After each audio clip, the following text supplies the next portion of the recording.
এই দেখতেছেন কত সুন্দর। এই যে জমিগুলো দেখতেছেন, এখানে ধান চাষ করা হয় বর্ষার সময়, আর শীতের সময় ডাল, মরিচ, সবজি এইসব চাষ করা হয়। এবং একটি জনপ্রিয় ফল আছে তরমুজ, সেগুলা চাষ করা হয় এইসব জমিতে।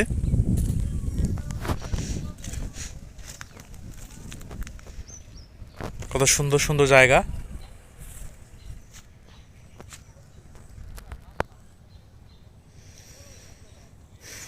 চারিদিকেই শুধু পানি আর পানি।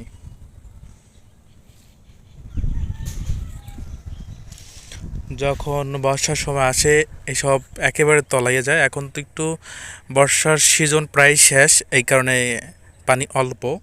যখন একেবারে বর্ষা থাকে তখন এইসব খালে প্রচুর পানি থাকে, শুধু চারিদিকে তাকালে শুধু নদী আর নদী মনে হয়।